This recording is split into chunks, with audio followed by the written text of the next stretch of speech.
Welcome, intrepid listeners of the internet and viewers of the theater. Tonight it's snowing and we're seeing Olympia Dukakis in The Milk Train Doesn't Stop Here Anymore. Yet another Tennessee Williams show about an aging woman who tries to kind of sex up and... Wait, Green Eyes is about a young woman.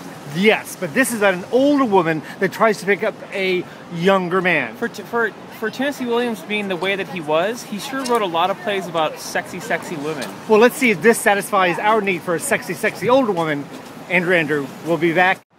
So we just got out the first act, and first off, I'm so glad that I've never seen this show before because the story is quite engaging. It's very engaging. I've never seen it either, and I did not realize how farcical it would be. Yeah. Because I think of his work as being fairly heavy-handed and serious and just like serious theater. And this is like, you know what this is like? What? It's like the evil side of Auntie Mame. Yeah, exactly. I think some of that could be the direction because I think I think a lot of directorial choices have injected comedy into what would otherwise be just horribly depressing material. Yeah. I have to say, it started off a little slow, and I was like, shaky. I was scared, but then suddenly something happens. It kicks into high gear, yes, and you're like, it just gets going. Put it this way: so far in the first act, I have yet to look at my watch. There you go. Which is a big. Pretty, that's a big.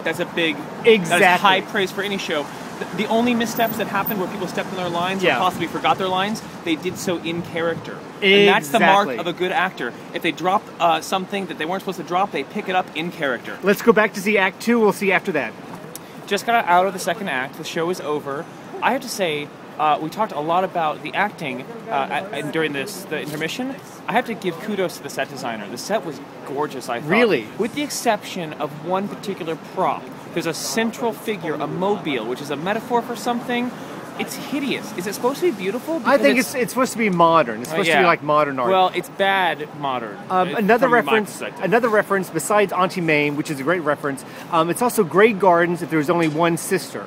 This is probably what would happen if the Grey Gardens' sister and mother were not together. Olympia Dukakis is go see it just to see her.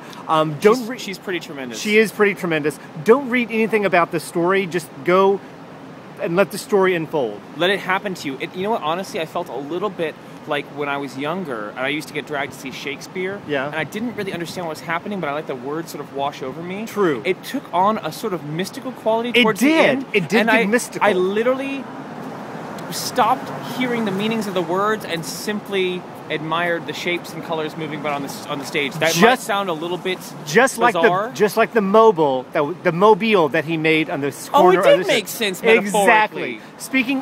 Speaking of, the Milk Train Doesn't Stop Here Anymore, and we suggest you do stop here, playing at the Laura Peel's Theater, AndrewAndrew.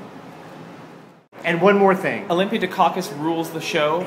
But Edward Hibbert is a vision of mid-century hysterical gayness. Hats off to Edward Hilbert, and remember, don't wear a tuxedo after 5 o'clock. No dinner jackets after 5 o'clock. No dinner jackets till after 5 o'clock. Of course, Tennessee Williams wrote